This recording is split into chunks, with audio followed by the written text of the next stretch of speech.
ونستعينه ونستغفره ونؤمن به ونتوكل عليه ونعوذ بالله من شرور أنفسنا ومن سيئات أعمالنا من يهده الله فلا مضل له ومن يضلله فلا هادي له ونشهد أن لا إله إلا الله وحده لا شريك له ونشهد أن سيدنا ومولانا محمدا عبده ورسوله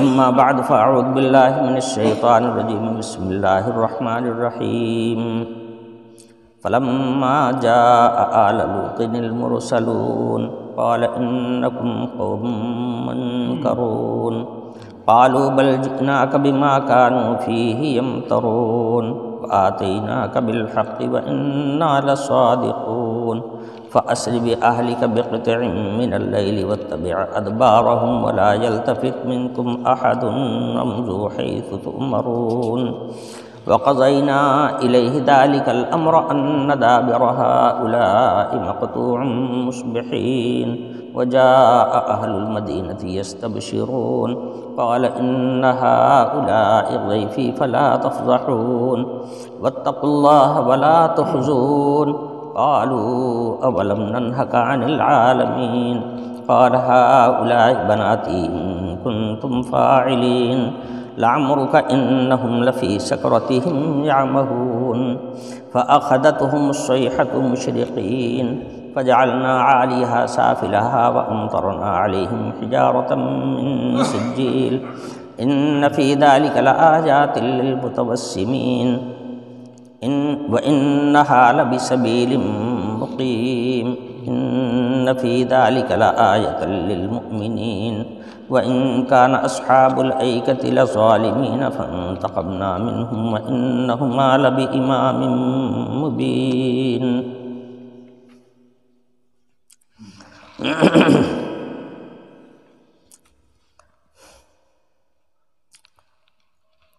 پیچھے حق تعالی شانہ نے ارشاد فرمایا تھا نبئ عبادی انی انا الغفور الرحیم وان عذابی هو العذاب العلیم۔ اے میرے نبی، آپ میرے بندوں کو یہ بتا دیجئے کہ میں بڑا بخشنے والا اور بڑا رحم کرنے والا ہوں، اور یہ بات بھی بتا دیجئے کہ میرا عذاب بہت سخت ہے۔ تو دو باتیں ارشاد فرمائی گئی، ایک اللہ تعالیٰ کا غفور الرحیم ہونا اور دوسرے ان کے عذاب کا سخت ہونا۔ اس کا تقاضا یہ ہے کہ آدمی اس کو ذہن میں رکھے، اللہ تعالیٰ کو ظالم نہ سمجھے، یہ نہ سمجھے کہ بس اللہ تعالیٰ ہمارے تلاش میں ہی ہیں کہ ہم کو پا جائیں تو بس جلدی سے دوزخ میں ڈال دیں، یہ نہ سمجھے۔ اللہ تعالیٰ سے امیدوار رہے، نیکیوں اور طاعتوں کی طرف جھکاؤ رکھے، اللہ پر ایمان رکھے اور اللہ تعالیٰ سے مغفرت کا امیدوار رہے۔ اور یہ بات کبھی نہ بھولے کہ اگر کہیں عذاب کے ہم مستحق بن گئے تو اللہ کا جو عذاب ہوتا ہے وہ بڑا سخت ہوتا ہے۔ اس کے ثبوت میں حق تعالی شانہ نے اپنے نبی سے ارشاد فرمایا کہ میرے بندوں کو حضرت ابراہیم علیہ السلام کے مہمانوں والا واقعہ بتا دیجیے۔ اب حضور اکرم صلی اللہ علیہ وسلم کوئی وہاں حضرت ابراہیم کے پاس موجود تھے کیا جو بتا دیں؟ بتائیں گے، حق تعالی شانہ خود ہی ذریعہ بنایا ہے رسول اللہ صلی اللہ علیہ وسلم کو کہ میں بتا رہا ہوں یہ واقعہ، آپ میرے بندوں کو بتا دیجیے۔ تو یہ آیتیں نازل فرمائیں جس میں اس واقعے کا ذکر فرمایا۔ واقعہ میں پیچھے بیان کر چکا تھا کہ حضرت ابراہیم علیہ السلام کے پاس دو فرشتے آئے، ان کو دیکھ کر حضرت ابراہیم علیہ السلام نے ان کے سامنے کھانا پیش کیا۔ انہوں نے جب کھانے کی طرف توجہ نہیں کی اور کھانے کے لیے ہاتھ نہیں بڑھایا تو حضرت ابراہیم علیہ السلام کو اپنے دل میں اندیشہ محسوس ہونے لگا کہ آخر ہیں یہ کون لوگ، چونکہ آئے تھے انسانی شکل میں، اس لیے حضرت ابراہیم علیہ السلام اپنا مہمان سمجھ رہے تھے، اور مہمان کے ساتھ جو سلوک کرنا چاہیے وہی سلوک کر رہے تھے، مگر تھے وہ فرشتے، وہ کھانے والے لوگ تو تھے نہیں۔ تو حضرت ابراہیم علیہ السلام نے کہا کہ اب تو آپ لوگوں کو دیکھ کر مجھے خوف محسوس ہو رہا ہے۔ تو ان لوگوں نے جواب میں کہا نہیں، آپ خوف مت کیجیے، ہم آپ کو بشارت دینے کے لیے آئے ہیں، خوشخبری دینے کے لیے آئے ہیں کہ آپ کے گھر میں ایک لڑکا ہوگا اور اللہ تعالیٰ اس کو علم نبوت سے سرفراز فرمائیں گے۔ تو حضرت ابراہیم علیہ السلام نے سے بات کی کہ کیا آپ بھی ایسی بات کہہ رہے ہیں، میں بوڑھا ہو چکا، میری بیوی بانجھ بھی تھی اور بوڑھی بھی ہے، بھلا اس عمر میں کہیں بچہ ہوتا ہے کسی کے؟ یہ کوئی سمجھ میں آنے والی بات ہے۔ تو ان فرشتوں نے کہا بشرناک بالحق، ہم یقینی بات کی خبر آپ کو دے رہے ہیں، ایسا ہوگا، ہم فرشتادہ ہیں اللہ تعالیٰ کے، اور آپ تو معلوم ہوتا ہے جیسے اللہ تعالیٰ کی رحمت سے مایوس ہو رہے ہیں۔ حضرت ابراہیم علیہ السلام نے کہا یہ کیسے ہو سکتا ہے؟ اللہ کی رحمت سے جو مایوس ہونے والے لوگ ہیں وہ ہیں جو اللہ کو پہچانتے نہیں۔ میں الحمدللہ اللہ کو پہچانتا ہوں، میں اللہ کی رحمت سے کیسے نہ ہوں؟ اللہ کی رحمتوں کا بار بار معائنہ کر چکا ہوں، مشاہدہ کر چکا ہوں، تو میں اللہ کی رحمت سے مایوس کیوں ہو جاؤں گا؟ پھر حضرت ابراہیم علیہ السلام نے کہا اچھا بتائیے تو آخر آپ کا اصل معاملہ کیا ہے؟ قال فما خطبکم ایھا المرسلون۔ اب حضرت ابراہیم علیہ السلام سمجھ چکے تھے کہ یہ اللہ تعالیٰ کے بھیجے ہوئے ہیں، فرشتے ہیں۔ تو انہوں نے بتایا کہ ہم کو بھیجا گیا ہے مجرم لوگوں کو سزا دینے کے لیے، اور اس وقت جس قوم کے گمراہ اور نہایت ہی گناہوں میں ملوث ہونے کی شہرت تھی، وہ وہی لوگ تھے جو سدوم میں تھے۔ ان کی اس بے راہ روی، ان کی گمراہی، ان کی شرارت، یہ سب بہت مشہور ہو چکی تھی۔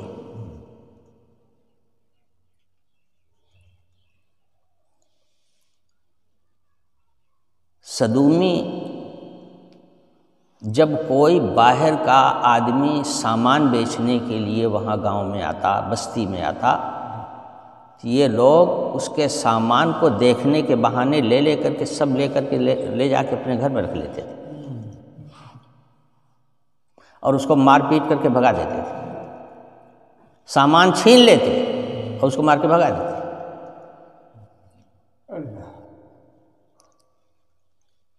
ایک دفعہ حضرت ابراہیم علیہ السلام نے الیعزر دمشقی، یہ حضرت ابراہیم علیہ السلام کے خادم تھے، ان کو بھیجا کہ جاؤ لوط کی خبر لے کے آؤ، کیسے ہیں وہ، کن حالات سے گزر رہے ہیں۔ یہ خبر معلوم کرنے کے لیے گئے تو سدومیوں نے جب دیکھا کہ باہر کا کوئی آدمی ہے، آیا ہوا ہے، تو انہوں نے کیا کیا، بدماشی دیکھی، ایک پتھر اٹھایا، مارا، ان کا سر پھٹ گیا، اور پتھر خون آلود ہو گیا۔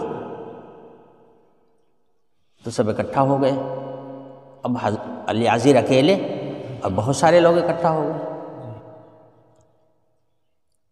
تو انہوں نے کہا کہ تم لوگوں نے ہم کو مارا؟ انہوں نے کہا مارا ہی نہیں ہے، یہ جو پتھر میں خون لگا ہوا ہے اس کا بدلہ دو ہم کو۔ جس پتھر سے مارا تھا اس پتھر میں حضرت ان کا جو خون لگا تھا اس خون کا بدلہ مانگ رہے تھے، یہ خون جو تمہارا ہمارے پتھر کو لگا ہے اس کا بدلہ دے دو۔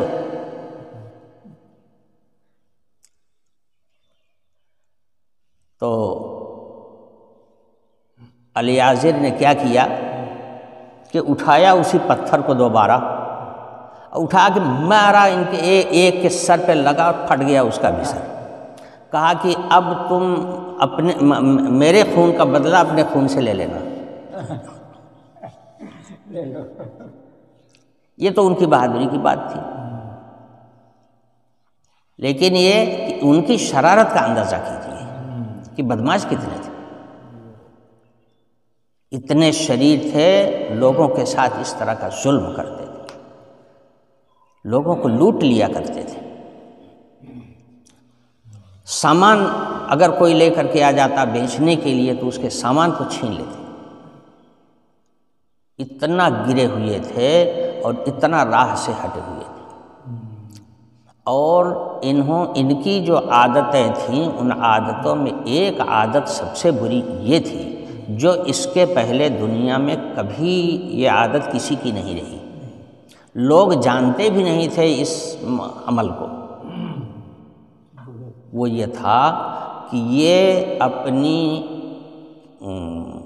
جنسی خواہش عورتوں کے بجائے لڑکوں سے پوری کیا کرتے تھے۔ جنسی خواہش کے لیے یہ لڑکوں کو تلاش کرتے تھے۔ اس سے حضرت لوط علیہ السلام بہت پریشان تھے ان سے، اور بات کچھ مانتے نہیں تھے۔ حضرت لوط علیہ السلام جب ان کو نصیحت کرتے تو الٹا ان کو جواب دے دیتے، اور انہی کی اصلاح کے لیے حضرت لوط علیہ السلام کو اس بستی میں بھیجا گیا تھا۔ اب وہ ذمہ داری حضرت لوط علیہ السلام کی پوری اس لیے نہیں ہو پا رہی تھی کہ وہ سنتے ہی نہیں تھے کوئی بات۔ ابھی آپ دیکھیں گے کہ فرشتے جب یہاں پہنچیں گے تو لڑکوں کی شکل میں تھے فرشتے، کہا مال آ گیا، خوش ہو کر کے دوڑ پڑے سب۔ اب بتاتا ہوں، بہرحال قرآن خود بیان کر رہا ہے قصے کو۔ فلما جاء آل لوط المرسلون، جب فرشتے حضرت ابراہیم علیہ السلام کے یہاں سے فارغ ہو کر حضرت لوط علیہ السلام کے پاس پہنچے تو یہ دوپہر کا وقت تھا۔ حضرت لوط علیہ السلام نے ان کو جب دیکھا تو کہنے لگے انکم قوم منکرون، آپ لوگ تو اجنبی معلوم ہوتے ہیں، آپ کو میں پہچان نہیں رہا ہوں، کون لوگ ہیں آپ؟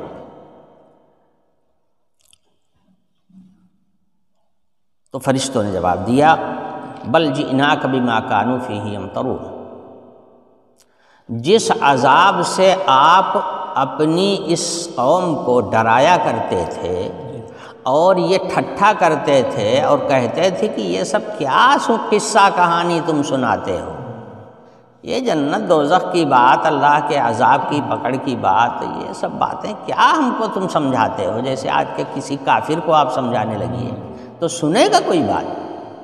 کافروں کا حال یہ ہے کہ اگر ان کو ایسی اچھی باتیں بتائی جانے لگتی ہیں تو یہ کیا کہتے ہیں جو ہم جانتے ہیں؟ کہتے ہیں ہمارے میں ایسے لکھا ہے، ہمارے میں ایسے لکھا ہے، جو تو تمہارے میں ایسا لکھا ہوا ہے تو تمہارا عمل کیوں نہیں ہے ویسا؟ عمل کیوں نہیں کرتے ہو لکھا ہے تو؟ نہیں، بات یہ ہے کہ آپ کی بات کو وہ ٹالنے کے لیے اس کو بہانہ بناتے ہیں۔ ہماری کتابوں میں بھی ایسا لکھا، تمہارے پاس کوئی کتابیں نہیں، لکھا کیا ہوگا اس میں؟ تلسی داس اور کون کون داس ہیں، انہوں نے لکھ دیا چوپائی، اسی کو لیے گھوم رہے ہو، تمہارے پاس کون سی کتاب ہے؟ مگر آپ کی بات کو ٹالنے کے لیے کہیں گے ہاں ہمارے میں ایسے ہے، ہمارے میں بھی ایسے لکھا ہوا ہے، ہماری کتاب میں بھی ایسا لکھا ہوا ہے، کہہ کر کے اور پلہ جھاڑ کر کے نکل دیں گے، سنیں گے نہیں کوئی بات۔ کہنے کا مطلب یہ کہ یہی حال ان صدومیوں کا تھا۔ حضرت لوط علیہ السلام جب ان کو اونچ نیچ سمجھاتے، صحیح غلط بتاتے تو اس کا وہ انکار کر دیا کرتے تھے۔ اور جب عذاب کی بات بتاتے تو کہتے کہ کیا ایسی باتیں آپ بتاتے ہیں، کہیں کچھ ہوتا ہے۔ تو چونکہ ان کو عذاب کے سلسلے میں شک تھا، اسی لیے فرشتوں نے کہا بل جئناک بما کانوا فیہ یمترون، ہم وہ سزا لے کے آئے ہیں جس سزا کے سلسلے میں یہ شک ظاہر کیا کرتے تھے۔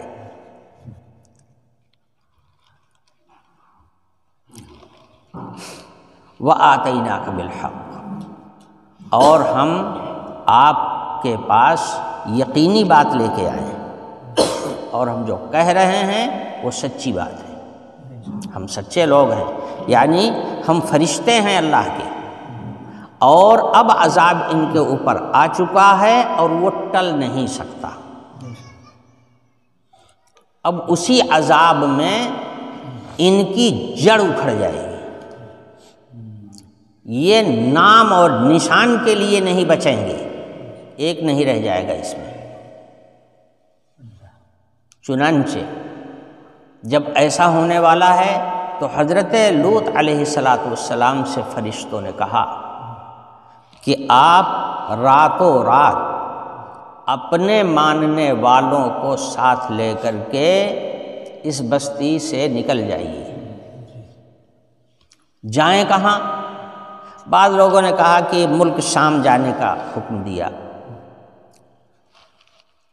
بعض لوگوں نے اور دوسرے نام بھی لکھے ہیں، بعض لوگوں نے کہا کہ اردن چلے جانے کا حکم دیا۔ اردن کا شہر دوسرا رہا ہوگا، یہ فاصلے پر رہا ہوگا، تھا وہی علاقہ قریب کا۔ بہرحال اس بستی کو چھوڑ کر کافی دور نکل جانے کا لوگوں نے حضرت لوط علیہ السلام کو حکم دے دیا۔ حکم ان کا کیا تھا؟ یہ اللہ کا حکم تھا۔ وجہ کیا تھی؟ اچھا آگے آ رہا ہے، ان فرشتوں نے یہ بھی کہا تھا کہ آپ کے ماننے والے جتنے ہیں سب کو لے کر کے جائیے، ان کو آگے کیجئے اور آپ پیچھے پیچھے چلیے، کوئی آدمی اس میں سے پیچھے مڑ کے نہ دیکھے۔ یہ بھی تاکید کر دی گئی تھی، پیچھے مڑ کے نہ دیکھے، اس لیے کہ ان کے اوپر اب آنے والا ہے عذاب، ایک بات۔ دوسری بات یہ ہے یہ بستی ہی نہیں رہ جائے گی، تو جو لوگ آج ہجرت کر کے جا رہے ہیں ان کا گھر، ان کی زمین، ان کی مال و دولت، ان کا ساز و سامان اب ایک نہیں رہے گا، ان کا بھی نہیں رہے گا، سب ختم ہو جائے گا۔ اس لیے کوئی پلٹ کر کے نہ دیکھے کہ کسی چیز کی خاطر واپس آ جائے، واپس نہیں آنا ہے، جلدی سے جلدی اس بستی کو خالی کر کے نکل جانا ہے، ادھر مڑ کے بھی نہیں دیکھنا ہے اور کسی مصلحت سے دوبارہ واپس نہیں آنا ہے۔ اب یہاں سے نکلنا ہے تو ہمیشہ ہمیشہ کے لیے نکل جانا ہے۔ چنانچہ حضرت لوط علیہ السلام لے کر کے اپنے ماننے والوں کو سب کو اکٹھا کیا۔ وقت لگا ہوگا، اس لیے کہ یہ واقعہ سب کچھ ہونے میں بھی کافی ٹائم لگ گیا تھا، رات تک تو انہی سے جھپٹ ہوتی رہی۔ بہرحال فرشتوں نے پہلے تو حضرت لوط علیہ السلام کو یہ بتا دیا کہ آپ کو اپنی بستی کے اندر سے اپنے ماننے والوں کو لے کر کے نکل جانا ہے، اور کوئی اس میں سے واپس مڑ کر کے نہ دیکھے، اور جہاں جانے کا حکم دیا گیا ہے وہاں چلا جائے۔ حضرت مقاتل کہتے ہیں کہ زار ایک مقام تھا، وہاں جانے کا حکم دیا گیا تھا۔ بعض لوگوں نے کہا کہ، اور اکثر مفسرین کا خیال یہی ہے کہ ملک شام جانے کا حکم دیا گیا تھا۔ وَقَضَيْنَا إِلَيْهِ ذَلِكَ الْأَمْرَ، اللہ تعالیٰ فرماتے ہیں کہ ہم نے حضرت لوط علیہ السلام کے پاس اس بات کی وحی بھیج دیا، یعنی جیسے نبی کو خبر دی جاتی ہے وحی کے ذریعے سے، اس طرح سے ہم نے باخبر کر دیا ان دابر ہؤلاء مقطوع مصبحین، کہ صبح ہوتے ہی ان کی جڑ کاٹ دی جائے گی۔ جب جڑ کٹ جاتی ہے تو پھر پودے کا کوئی جز زندہ نہیں رہ سکتا، باقی نہیں رہ سکتا، سب کا سب ختم ہو جائے گا۔ کہنے کا مطلب یہی تھا کہ صبح ہوتے ہی ان کو ایک دم سے صاف کر دیا جائے گا۔ یہ بات حضرت لوط علیہ السلام کو معلوم تھی۔ اچھا، اب قرآن پھر اس واقعے پر چل رہا ہے کہ جب یہ فرشتے حضرت لوط علیہ السلام کے پاس آئے تو میں نے بتایا کہ دوپہر کا وقت تھا، اور چونکہ یہ فرشتے تھے اور انسانی شکل میں آئے تھے، فرشتے جب انسانی شکل میں آتے ہیں تو بڑے خوبصورت شکل میں آتے ہیں۔ حضور اکرم صلی اللہ علیہ وسلم کے پاس عموماً حضرت جبریل علیہ السلام حضرت دحیہ کلبی رضی اللہ عنہ کی شکل میں آتے تھے۔ حضرت دحیہ کلبی جو تھے بڑے خوبصورت تھے، بہت خوبصورت تھے۔ تو حضرت جبریل علیہ السلام جب آتے تھے تو عموماً انہی کی شکل میں آتے تھے۔ کہنے کا مطلب یہ ہے کہ فرشتے جب انسانی شکل اختیار کرتے ہیں تو بڑی اچھی شکل اختیار کرتے ہیں، جو ایسے لوگوں کی شکل اختیار کرتے ہیں جو بڑے خوبصورت ہوتے ہیں۔ تو یہ فرشتے نہایت خوبصورت، اور دوسری بات یہ تھی کہ یہ تھے لڑکے سب دیکھنے میں۔ اب دوپہر کو آتے ہی وہاں خبر پھیل گئی، جو ہی دیکھتا رہے لڑکے بڑے خوبصورت آئے ہیں، اور ایسے ہی لڑکوں کی ان کو تلاش رہتی تھی۔ اب یہ خبر پھیل گئی، جب خبر پھیل گئی تو پھر یہ لوگ بہت خوش ہوئے اور بہت تیزی کے ساتھ دوڑتے ہوئے آئے حضرت لوط علیہ السلام کے گھر پر۔ تو قرآن خود ہی بیان کر رہا ہے اس واقعے کو، وجاء اہل المدینۃ یستبشرون، شہر کے لوگ خوش ہو کر کے لپک کر کے پہنچے آ کر کے حضرت لوط علیہ السلام کے گھر پر۔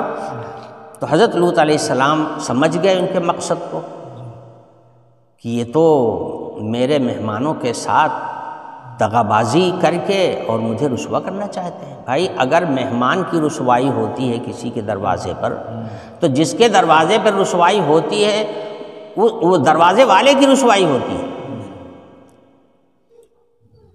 اگر کسی کے مہمان کو کوئی تکلیف پہنچاتا ہے تو میزبان کی رسوائی اس سے ہوتی ہے۔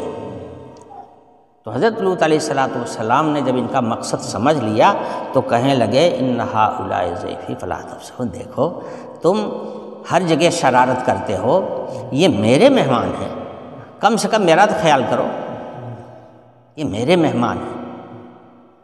ایک تو میں اللہ کا نبی ہوں، اور دوسری بات مانتے تو تم ہو نہیں مجھے اللہ کا نبی، لیکن کم سے کم اس کا خیال تو کرو کہ ایک مہمان ہیں میرے گھر پر آئے ہوئے ہیں، اگر ان کے ساتھ تم کوئی حرکت کرتے ہو تو اس سے میری رسوائی ہوگی، فلا تفضحون، اس لیے مجھے رسوا نہ کرو، واتقوا اللہ ولا تخزون، اللہ سے ڈرو اور مجھے رسوا مت کرو۔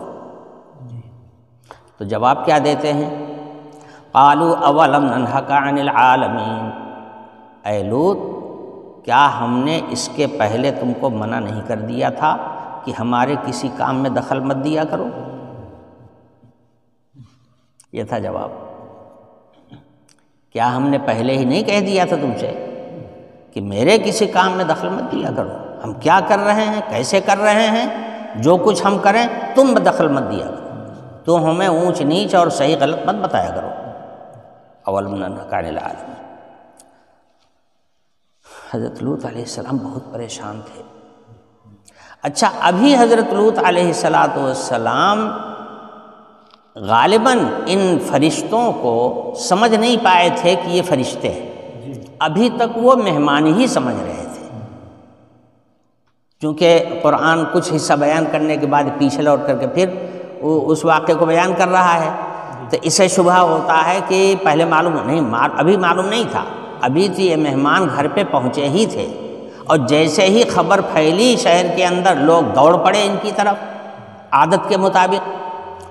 تو حضرت لوط علیہ السلام کو اس وقت یہ بات نہیں معلوم تھی کہ یہ فرشتے ہیں، وہ یہ سمجھ رہے تھے کہ یہ میرے مہمان ہیں، اس لیے رکاوٹ کی ساری صورتیں حضرت نے اختیار کیا۔ مگر وہ کہاں ماننے والے تھے؟ چاروں طرف سے گھیر لیا انہوں نے۔ تو حضرت لوط علیہ السلام نے بہت ہی مجبوری کے درجے میں فرمایا ہؤلاء بناتی ان کنتم فاعلین، میری بات مان لو اور بجائے ان لڑکوں کی طرف جھپکنے کے یہ جو ہماری بیٹیاں قوم کے اندر ہیں تم ان کے ساتھ ہی معاملہ کرو نا، یعنی ان سے نکاح کر لو اور نکاح کر کے جائز طریقے سے یہ کام کرو، اور تم بالکل فطرت کے خلاف لڑکوں کی طرف تم اب توجہ کر رہے ہو، یہ بات تو بڑی بری اور بڑی غلط ہے۔ تو یہ ہماری بیٹیاں جو گاؤں جو بستی کے اندر تمام بھری پڑی ہیں، ان کی طرف تم کیوں رخ کیوں نہیں کرتے ہو، ان بیٹیوں کی طرف ہمارے رخ۔ تو حضرت لوط علیہ السلام نے قوم کی بیٹیوں کو اپنی بیٹیاں کہا کہ یہ سب ہماری بیٹیاں ہیں۔ نبی جو ہوتا ہے وہ باپ کے درجے میں ہوتا ہے، اور اس کی بیوی جو ہوتی ہیں، اس کی جو زوجہ ہوتی ہیں، وہ امت کی مائیں ہوتی ہیں۔ تو حضرت لوط علیہ السلام نے کہا یہ ہماری بیٹیاں جو ہیں تم ان کے ساتھ نکاح کر لو۔ بعض مفسرین نے تو یہ بھی لکھا ہے کہ حضرت نے اپنی بیٹیوں تک کو اپنی بیٹیاں بھی دینے کے لیے رضامندی ظاہر کر دی کہ اگر تم نکاح کرنا چاہتے ہو تو ہم اپنی بیٹیاں بھی دینے کے لیے تیار ہیں، لیکن یہ رسوائی جو تم کرنے جا رہے ہو اس رسوائی سے مجھ کو بچاؤ، یہ حرکت میرے یہاں مت کرو۔ قال ہؤلاء بناتی ان کنتم فاعلین لعمرک انہم لفی سکرتہم یعمہون۔ وہ باز آنے والے کہاں تھے؟ ان کی کارروائی چل رہی تھی، دھینگا بشتی جاری تھی، ان لڑکوں پر وہ ہاتھ ڈالنا چاہتے تھے۔ حضرت لوط علیہ السلام نے یہ کیا کہ جب دیکھا کہ اب یہ بہت سارے لوگ اکٹھا ہو گئے ہیں، ان کا مقابلہ نہیں کر پاؤں گا، تو ان کو اپنے گھر کے اندر بند کر لیا، اندر سے زنجیر لگا دی، کنڈی لگا دی، اور ان سے باتیں باہر سے کر رہے تھے۔ لکھا ہے مفسرین نے کہ جب لوط علیہ السلام نے ان لڑکوں کو اپنے گھر کے اندر بند کر لیا تو ان لوگوں نے ڈڑوار کودنے کی کوشش شروع کر دی کہ ہم اوپر سے چڑھ کر کے جا کر کے اندر سے کھول کر کے گھس جائیں گے، جیسے ڈاکو کرتا ہے۔ یہ طریقہ انہوں نے اختیار کرنے کی شکل اختیار کی۔ اب فرشتوں نے راز کھولا، فرشتوں نے حضرت لوط علیہ السلام سے کہا کہ آپ پریشان نہ ہوں، یہ تو ہم صرف یہ حجت تمام ہونے کے لیے یہ مظاہرہ دیکھ رہے تھے کہ یہ کیا کیا حرکت کرنا چاہتے ہیں، یہ بات کھل کر کے سامنے آ جائے تاکہ اتمام حجت ہو جائے، اس لیے ہم ابھی تک خاموش تھے۔ اب آپ ہمیں اور ان کو چھوڑ دیجئے، ہم ان سے خود نپٹ لیں گے، یہ اپنی خیر منامیں، یہ ہمارے پیچھے پڑنے آئے ہیں، یہ ہمارا کچھ نہیں کر سکتے، آپ مطمئن رہیے۔ انہم لفی سکرتہم یعمہون، یہ اپنے نشے میں چور ہیں، ان کو جو نشہ چڑھا ہوا ہے اس نشے میں یہ چور ہیں، چھوڑیے ان کو۔ فَأَخَذَتْهُمُ الصَّيْحَةُ مُشْرِقِينَ، یہ تو قرآن اور آگے چل کر کے بتا رہا ہے آگے کا قصہ، لیکن ہوا یہ کہ ان فرشتوں نے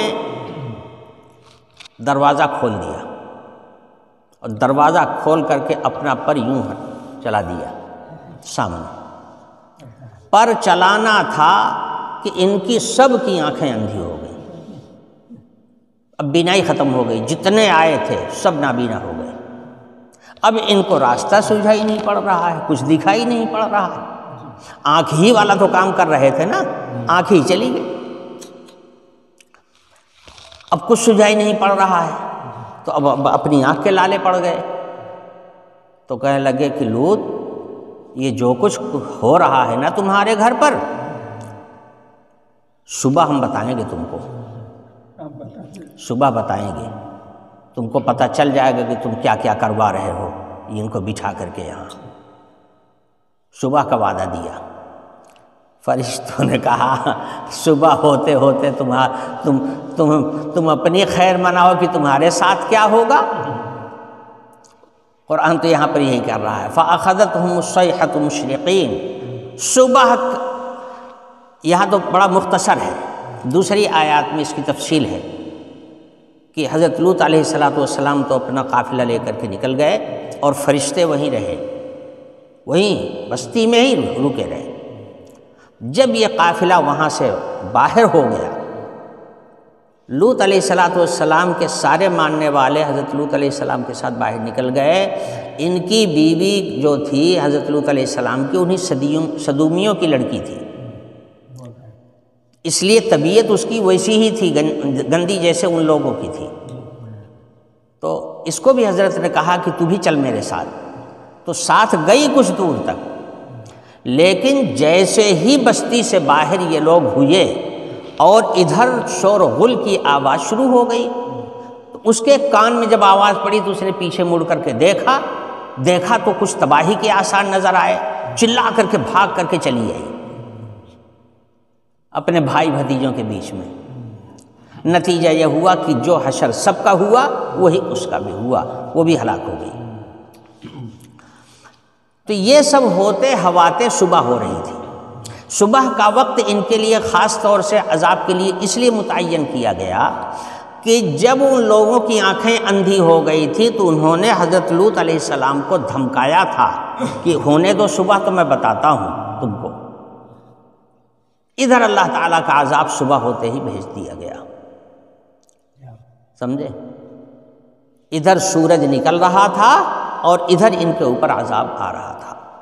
عذاب جو ان کے اوپر آیا ہے وہ 3 طرح کا تھا۔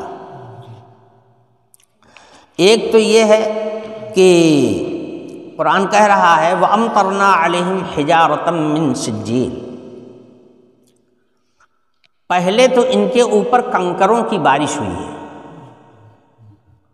سجیل جو ہے یہ معرب ہے سنگ گل کا، سنگ گل کہتے ہیں کنکر کو، آبی جگہوں پر ہوتا ہے۔ یہ کنکروں کی بارش ہوئی ہے ان کے اوپر پہلے، اور اسی میں چنگھاڑ مچی ہے۔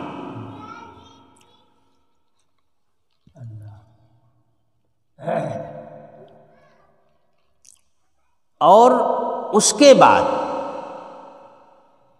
پھر اس بستی کو پلٹ دیا گیا ہے فرشتوں نے اس پورے علاقے کو۔ اب ایک بات بتاؤں، اور وہ تھوڑا سا علاقہ نہیں تھا۔ سدومیوں کی آبادی تقریباً 4 لاکھ کی تھی، اور یہ کئی قبائل تھے، بہت دور کے ایریا میں پھیلے ہوئے تھے۔ اب سوچیے آپ 4 لاکھ کی آبادی جہاں کی ہوگی وہ کتنا بڑا ایریا ہوگا، اور پھر اس ایریا میں یہ زمیندار بھی تھے، زمینیں بھی ان کی رہی ہوں گی، ان کے باغات بھی رہے ہوں گے، ان کی ملکیتیں بھی رہی ہوں گی، تو وہ کتنا بڑا علاقہ بن جائے گا۔ اس زمانے میں اتنی آبادی تھوڑے تھی جتنی آبادی آج ہے، بہت بڑا علاقہ تھا۔ اور یہی وجہ ہے کہ جہاں پر یہ بستی پلٹی گئی تھی اب وہاں پر جھیل ہو گئی ہے، پانی ہی پانی ہو گیا ہے۔ تو وہ جھیل بحیرہ میت کے نام سے مشہور ہے، وہ بہت بڑی جھیل ہے، بہت بڑے علاقے میں ہے۔ وہ سارا علاقہ ان سدومیوں کا تھا، تو فرشتوں نے نیچے سے زمین کو اٹھا کر کے لے جا کر کے اوپر سے پلٹ دیا۔ انہی کی زمین، انہی کا گھر، ان کا قبرستان بن گیا ہے۔ وہ زمین بھی غائب ہو گئی ہے، وہاں پانی ہی پانی ہے آج۔ کوئی زندہ آدمی اس پانی میں چلا جائے تو واپس نہیں آ سکتا، اسی کا قرآن بتا رہا ہے۔ اچھا ہاں، تو 3 قسم کے عذاب ان کو دیے گئے۔ فَأَخَذَتْهُمُ الصَّيْحَةُ، ایک تو چیخ کی آواز ہوئی ہے، ایک شور ہوا ہے بڑا زبردست، صیحہ کہتے ہیں چیخ کی آواز، جیسے دھماکہ وغیرہ ہوتا ہے، اس میں آواز ہوتی ہے، آواز بڑی سخت بھیانک آواز۔ تو پہلے بھیانک آواز ہوئی ہے، اس کے بعد پھر ان کے اوپر کنکروں کی بارش ہوئی ہے، اور یہ سب ہوتے ہواتے وہ قافلہ کافی دور نکل گیا تھا، اس بستی کو چھوڑ گیا تھا۔ اس کے بعد پھر اس پوری بستی کو اٹھا کر کے پلٹ دیا گیا ہے۔ یہ 3 طرح کا عذاب ان کے اوپر آیا تھا۔ اسی کو قرآن کہہ رہا فَأَخَذَتْهُمُ الصَّيْحَةُ مُشْرِقِينَ، اشراق کا وقت ہوتے ہوتے، یعنی سورج نکلتے نکلتے چیخ کی آواز ان کے اوپر آ پڑی۔ جب چیخ کی آواز ہوئی تو ایک شور برپا ہوا پوری بستی میں۔ اسی شور کو سن کر کے وہ حضرت لوط علیہ السلام کی عورت واپس آ گئی تھی۔ فَجَعَلْنَا عَالِيَهَا سَافِلَهَا، پھر اس کے بعد ہم نے زمین کے نیچے کا حصہ اوپر اور اوپر کا حصہ نیچے کر دیا۔ وَأَمْطَرْنَا عَلَيْهِمْ حِجَارَةً مِّن سِجِّيلٍ إِنَّ فِي ذَلِكَ لَآيَاتٍ لِّلْمُتَوَسِّمِينَ، اس واقعے میں نشانیاں ہیں، نشانیاں پہچاننے والوں کے لیے، قیافہ شناسوں کے لیے، جو نشانات کو دیکھ کر کے آئندہ ہونے والے واقعات کا اندازہ لگا دیتے ہیں، سمجھے؟ وہ متوسمین کہلاتے ہیں، بصیرت رکھنے والے، نشانات کو دیکھ کر اصل حقیقت کو سمجھ جانے والے، قیافہ شناس جیسے ہوتے ہیں۔ تو بصیرت رکھنے والوں کے لیے اس کے اندر بڑی نشانیاں ہیں، عبرت کی نشانیاں۔ وَإِنَّهَا لَبِسَبِيلٍ مُقِيمٍ، اور قرآن کہتا ہے کہ یہ بستی جو تھی سدومیوں کی، یہ لبے سڑک تھی، وہ سڑک جو قائمی دائمی ہے، جس سے ہمیشہ آنا جانا ہوتا رہتا ہے۔ وہ کیا ہے؟ مدینے سے جب ملک شام کا سفر کیا جاتا ہے تو اسی راستے میں کنارے پر یہ بستی واقع ہے، جس کے نشانات وہاں پر موجود ہیں۔ جس کو دیکھنا ہو سڑک سے گزرتے ہوئے اس علاقے کو دیکھ سکتا ہے اور اس کا مشاہدہ کر سکتا ہے۔ وَإِنَّهَا لَبِسَبِيلٍ مُقِيمٍ إِنَّ فِي ذَلِكَ لَآيَةً لِّلْمُؤْمِنِينَ، اس واقعے کے اندر ایمان والوں کے لیے عبرت کی نشانیاں موجود ہیں کہ اللہ مجرموں کی کیسے گرفت کرتا ہے، اور جب ظلم کی انتہا ہو جاتی ہے تو حق تعالی شانہ کا جذبہ انتقام کس طرح سے اٹھتا ہے، اور اللہ کا غضب ایسے لوگوں پر کس طرح سے نازل ہوتا ہے۔ یہ ساری نشانیاں مل رہی ہیں اس واقعے سے۔ اسی طرح سے ایک دوسری بستی سی اصحاب ایکا۔ اصحاب ایکا جو ہیں یہ گھنے باغ والے لوگ، یہ مدین کا علاقہ ہے۔ بعض لوگوں نے اصحاب ایکا اور اصحاب مدین دونوں کو ایک ہی کہا ہے، اور بعض لوگوں نے کہا ہے کہ نہیں، مدین الگ ہے اور اصحاب ایکا الگ ہے۔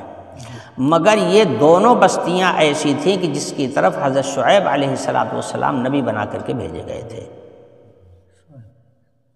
حضرت لوط علیہ السلام کا زمانہ گزر جانے کے بعد، کافی زمانے کے بعد، اس لیے کہ حضرت شعیب علیہ السلام کا زمانہ حضرت موسیٰ علیہ السلام کا زمانہ ہے، کافی دنوں کے بعد، تو اس بستی کے لوگ بھی بڑے بے راہ تھے، یہ بھی بڑے ظالم تھے، انہوں نے بھی ڈکیتی کو اپنا پیشہ بنایا تھا، اور ساتھ ساتھ ایک ایسی لعنت انہوں نے ایجاد کیا تھا کہ اس کے پہلے لوگوں میں یہ بات نہ تھی، نہ کوئی جانتا تھا۔ وہ کیا تھا؟ سامان کو تولتے ہوئے کم کر دینا، ڈانڑی مار دینے کا، جس کو ڈانڑی مار دینا کہتے ہیں اپنے یہاں۔ ڈانڑی مارنے کی ایجاد انہی لوگوں نے کیا تھا۔ تب سے دنیا میں یہ رسم پھیل گئی کہ لوگ لینے دینے میں اپنا مال تو پورا وصول کرتے ہیں، لیکن جب دینے کا نمبر آتا ہے تو اس میں سے کچھ نہ کچھ مار دیتے ہیں، جھٹک لیتے ہیں۔ تو کم تول کر کے دینا اور کم ناپ کر کے دینا، یہ ان کی عادت تھی، اور اس کے لیے طرح طرح کے طریقے ایجاد کیے تھے۔ آج تو کیا پوچھنا ہے، آج تو اب ان اصحاب ایکا اور اصحاب مدین کو بھی شرم آئے گی آج کی 420 دیکھ کر کے، ان کو بیچاروں کو ہوا بھی نہیں لگی ہوگی۔ آج ایسے ایسے انداز سے لوگوں کو کم دیا جاتا ہے اور کاٹ لیا جاتا ہے کہ پتہ ہی نہیں چلتا۔ کپڑے جتنے آ رہے ہیں اب میل سے گھڑی لگ کر کے آتی ہے، گھڑی جو ہوتی ہے اس کو کہتے ہیں 1 میٹر کی گھڑی ہے، اس لیے کپڑے کو میٹر کے حساب سے نہیں ناپتے بلکہ اسی گھڑی کے حساب سے ناپ کر کے کاٹ دیتے ہیں۔ آپ گھڑی کو دیکھ لیجئے، اس پہ سینٹی میٹر لگا کر کے کم سے کم 2 سینٹی میٹر کم ہوگا، 3 سینٹی میٹر 4 سے 3 سینٹی میٹر کم۔ اب گھڑی بنی ہوئی ہے اور سب اسی پہ لے رہے ہیں، اسی پہ سودا ہو رہا ہے، پیسہ دیا جا رہا ہے، لیا جا رہا ہے، کوئی احساس بھی نہیں کرتا۔ جتنے پیکنگ آ رہے ہیں، جتنا وزن لکھا ہوا ہوگا اتنا وزن کبھی ہو نہیں سکتا، کم ہی رہے گا، کچھ نہیں کم رہے گا، تو کم سے کم وہ پیکنگ جو ہوگی کم سے کم پیکنگ کا وزن تو اس میں شامل ہی کر دیا جائے گا، اور کچھ ہو کہ نہ ہو، کم سے کم پیکنگ کا وزن تو اس کے اندر شامل ہی ہو جائے گا۔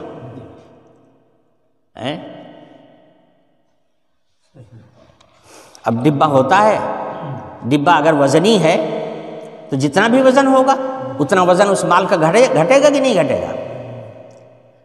تو آج یہ ایجاد انہی کی ہے، اس کے بعد دنیا میں چل پڑی، شیطان نے سب کے پاس تک پہنچا دیا۔ تو یہ اصحاب ایکا ہیں، یہ بھی ظالم تھے، اللہ تعالیٰ ظالموں کی پکڑ کرتا ہے، ان کی بھی پکڑ ہوئی ہے، اسی لیے فرمایا وَإِنْ كَانَ أَصْحَابُ الْأَيْكَةِ لَظَالِمِينَ، اصحاب ایکا جو تھے یہ بھی بڑے ظالم تھے، فَانْتَقَمْنَا مِنْهُمْ، ہم نے ان سے بھی انتقام لیا، ان کے اوپر بھی عذاب آیا، مگر ان کا عذاب دوسرے ڈھنگ کا تھا، ان کے اوپر لو کا عذاب بھیجا گیا تھا، لو چلی ہے مسلسل 1 ہفتہ، زمین سے آسمان تک سب آگ ہی آگ ہو گیا تھا، سب آگ، جس مکان میں رہتے تھے لو چلنے کی وجہ سے سب اتنے گرم ہو گئے تھے، گرم ہو کر کے سب آگ بن گئے تھے، اور اوپر سے پھر بارش بھی آگ کی برسائی گئی ہے ان کے اوپر۔ پہلے ان کے مکانات اور ان کی جگہیں جو تھیں وہ ساری کی ساری آگ بنا دی گئی، اس کے بعد اوپر آگ کی بارش بھی کی گئی، اس طرح سے تباہ و برباد کر دیے گئے۔ ان دونوں قوموں پر جو عذاب آیا، اس طرح کا عذاب آیا کہ ان میں کا ایک آدمی بھی نام و نشان کے لیے بھی نہیں بچا۔ یہ اللہ کے عذاب کی سختی نہیں ہے تو کیا ہے؟ اللہ یا تو عذاب دیتے ہی نہیں ہیں، وہ غفور الرحیم ہونے کی وجہ سے ٹال ہی دیتے ہیں، لیکن اگر پکڑ ہو گئی اور عذاب آ گیا تو بڑا سخت عذاب ہوتا ہے، اس لیے اللہ کے عذاب سے ڈرتے رہنا چاہیے، مگر اللہ تعالیٰ کو غفور الرحیم سمجھنا چاہیے۔ فرماتے ہیں وَإِنَّهُمَا لَبِإِمَامٍ مُبِينٍ، یہ دونوں بستیاں آپ کو مدینے سے شام جاتے ہوئے شاہ راہ پر ملیں گی۔ مدین اور اصحاب ایکا کے کھنڈرات ملیں گے جو پڑے ہوئے ہیں، اور قوم لوط علیہ السلام کی بستی جو قوم صدوم تھی، اس قوم صدوم کے مکانات سب ختم ہو کر ایک دم نام و نشان مٹ کر کے وہاں پانی ہی پانی ہو گیا ہے، اس کو اپنی آنکھوں سے جا کر کے دیکھ سکتے ہو۔ اللہ تعالیٰ اپنی نافرمانی سے ہم لوگوں کی حفاظت فرمائیں۔ اللہ کی رحمت جب متوجہ ہوتی ہے تبھی آدمی اللہ کی طرف جھکتا ہے، سمجھے؟ اور جب اللہ کسی کو عذاب دینے کا فیصلہ کر لیتے ہیں تو اپنی رحمت سے دور کر دیتے ہیں، وہ رحمت سے دور ہو کر کے پھر اس کو شرارت ہی شرارت سوجتی، اور اسی میں اللہ تعالیٰ کبھی پکڑ کر لیتا ہے، جب پکڑ کر لیتا ہے تو پھر دکھانے کے لیے بھی کوئی نہیں ملتا۔ فرمایا کہ اگر مشاہدہ کرنا ہو تو جا کر کے دیکھ لو، ان کے کھنڈرات، اصحاب ایکا کے کھنڈرات بھی وہاں پر موجود ہیں، اور یہ جھیل بھی موجود ہے جو لوط علیہ السلام کی بستی والی جھیل تھی، اب بھی موجود ہے، جا کر کے دیکھ لو۔ وآخر دعوانا الحمدللہ۔